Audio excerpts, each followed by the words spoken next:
first, I'm going to start off with the regulator. This is the oxygen regulator here. I do want to point out a couple of things on this. If you'll notice 2 prongs kind of sticking up there, and then there's a big circle. It's a washer is what it is actually. Those are going to match up with the tank. So I'm going to set this down for a second and show you that the tank will have 2 little holes and then 1 big hole. And this is where you're going to align it. So you will take this guy here and slip it over the top. This little thing you'd mentioned earlier is called a toggle. So if you do get a tank from an oxygen company, I'd recommend asking for a tank with a toggle. It just saves you from having to use an oxygen tool. So I'm going to slip this over the top of it, and I am going to put pressure that way so that it sets into those. You can kind of feel it set in there into those holes. You're going to tighten it down. You're not going to Incredible Hulk it to death here, but you are going to just kind of snug it, okay? There is a gauge here that goes from red to green when it's full. When you turn this on, first you can hear it hissing. So there's a little dial here that I'll explain here in just a second. But as the tank is full, it goes to the green here. As it drains, it goes into the red. Kind of a gas gauge, same concept here, okay?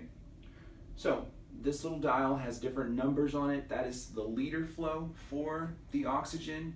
That's going to mean a lot to you here in just a second when we start talking about the ozone, different strengths of ozone, okay? So now that this is set correctly, as long as it's not, and again, this is on 0, so it's turned off. And one thing I did want to notice that the difference between on and off here is like 1/8 of an inch. So it's very minimal as far as turning the tank on or off, okay? So I am going to use this oxygen tubing that you got in your kit. As a little tip, if the dog chews this up, you lose it, something like that, you can go into like the Walmart section and get aquarium tubing. A lot cheaper than having to run and buy ozone or oxygen tubing, okay?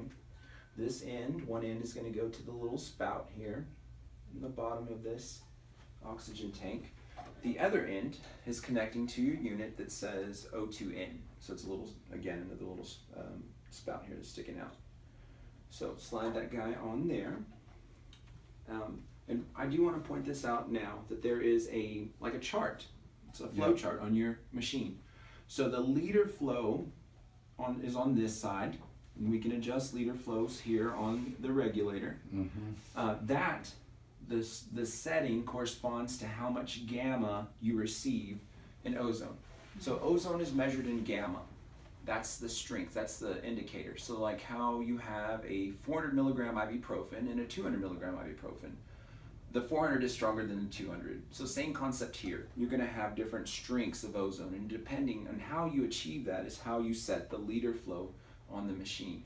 So here in a second, I'm going to show the rectal ozone presentation, and that is going to be a 44 gamma.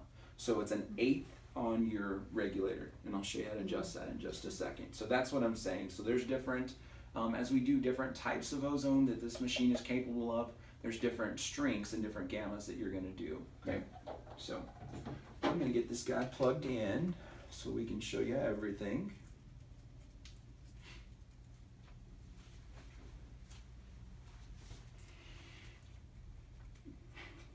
This would take a while. Alrighty.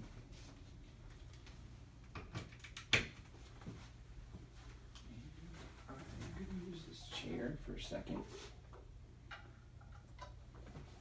Okay, so on your machine, you'll notice that there's a little power button, okay? And I'm going to adjust this to the 1/8.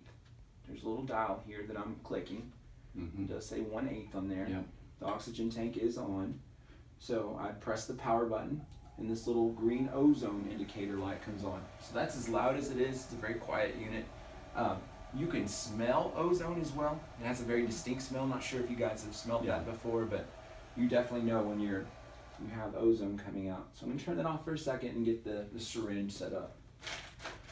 So the way we do rectal ozone, we use syringes as opposed to the insufflation bags. We feel like it's a little bit more exact in the delivery, so that's the reason why we use that. On these syringes, they have little threads on the end of them, okay? And they will attach to this part of the machine. So you would just, again, tighten that down until it stops. And we are going to press the machine first, turn it on. You can smell ozone coming out, and then you would attach this on here. The plunger will start rising because it is filling the syringe up with ozone. You do have to make sure that it is tightened up, or else it won't achieve a seal, correct. So once this is all the way up to the 60 cc side there, or fill, excuse me, then we would just unscrew it and repeat the process times 6. So we'll let that fill up. We would take this off and then get another syringe, and then, like I said, repeat the process 6 times. I'm gonna turn this off for a second to show you guys. Ozone is heavier than air, so you do not want to store these laying flat because it can leak out, correct. The other thing is you would not want to fill these and then go run errands for the day. It has a tendency to escape. So you'd like to go ahead and fill these and then do the rectal ozone or whatever ozone you're going to do next. So you just want to make sure that you get it done. You don't have to hurry and kill yourself trying to get it done, but at the same point you do want to go ahead and just get that knocked out, okay? So we would do 6 of these. We use at Veritas a cup, like just a regular cup or a basket or something, to where these stand up straight as you're filling them. Once you have 6 completely filled up, then you're good to go. You can put all this up and you're done as far as filling these. Then we move on to the catheter part. So I'm going to set that there for now. On our catheters that we ship to you, they have this little orange piece here. We would need you to clip the end in order for the syringe to fit correctly. And the reason why we order these is because cost.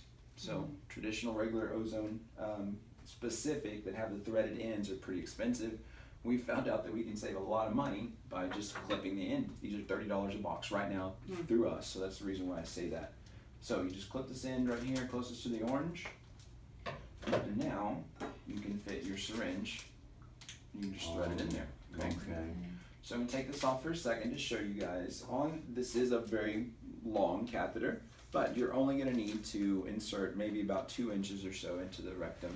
There is little openings there as well that you can see. You probably won't be able to see it in the video, but a couple little sides, little slots cut out to where the ozone will escape. You would need to put just a little bit of KY jelly or something, whatever lubricant you'd like on that to help. But again, you're only inserting just a little bit in there. So most patients will lay down kind of just flat on their stomach, or excuse me, flat on their back with their knees up, and then just kind of thread it in that way. You can lay on your side, on your hands and knees, whichever is going to be comfortable for you. So you would just lay down, kind of, like I said, thread that in, and then you would just depress this slowly. So as you start feeling pressure, or there's any pain or discomfort at all, just slow down for a second, let it settle, and then just keep going until you're done, okay? Once you are finished with this syringe, and I'm going to speed up the process just for the sake of showing you guys, then you would take this off, grab another syringe, attach again, and then just again repeat times 6 until you're finished, okay? The good thing about rectal ozone is within 10 seconds it is already into your system, so you don't have to worry about like flatulence or anything like that, having to hold it. That's not the case. Once you have it in there, it's done, you're good. Wow. So you don't have to worry about, like I said, having it escape. So as far as the rectal ozone, just to recap, you're going to have your regulator set to an 1/8. There's a little flow chart here, so you just turn the little dial there, turn the machine on through the power unit, thread the syringes on the top, fill them up times 6. Then you will get your catheter ready, a little bit of KY in the end of that, thread it, depress the syringes until you're done, and then you're finished. You're good to go.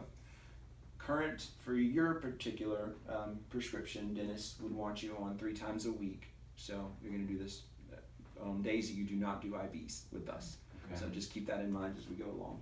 So, but that's it as far as the rectal ozone and the strengths and gammas and all that. Right. That's the final presentation there. I do want to touch on something real quick. You can buy a bubbler unit of water to make ozone water through that same company, Simply O3. And if that's the case, just reach out to me and I'll give you the different strengths as far as like for gamma ratings and that kind of stuff for them. So whenever you're infusing water into ozone, you can run a lot higher gamma. It's typically done at 30 minutes. So I'll show you which setting to put it on whenever you do have those. If you do decide to buy those, I guess I should say. Okay. What is that for? Ozone water? Yeah. Ozone water is, it infuses ozone into the water, but we use it for a lot of GI type symptoms like heartburn, nausea. So you just drink it? You just drink it. So 32 ounces is typically what we recommend here in a day. But you can infuse quite a bit of ozone into that water as far as the strength. Can you do it with this? You can. So anything that we can do here at the lab, you can do with your machine. So that's why these are such an awesome purchase. You can also do like ozonated oils, like different, like essential oils or something. Well, it's an ozonated like olive oil based. Oh, okay. And what we use it for is like cuts, scratches, infections, those kinds of things. Just because disinfecting. Right. Ozone has such major anti-inflammatory, antibacterial properties that we use it for those things. So pretty good stuff. So each syringe, I know I'll figure this out, but how long does it take? To depress them? To take one syringe. What should I figure on? A minute, 2 minutes? That is going to be completely up to you as far as your body. There may be days where it takes a little longer. There may be days where you just fly through it. So that I can't give you an exact time or how much to plan on. And then the time between, you said it absorbs it pretty quick, so I don't have to necessarily wait. Nope. Okay. You're good to go. I'll tell you that we schedule patients here at the lab for 15-minute increments. So we run them back to back all day long. Everybody's in and out in 15 minutes. Oh, the whole 6 syringes? The whole 6 syringes. Okay. Wow, okay. In my opinion, it's going to take you longer to get all this set up and fill the syringes than what it is to actually do the procedure. Yeah, yeah. Now, what about the strength? Should you just always stick to the 44? Correct. That's a good question, so thank you. Yes, you're always going to stay at the 44. Don't vary from that. Correct. You just do the 1/8 liter per minute. So yeah, as you start getting used to it or those kinds of things, you're just going to want to stay there.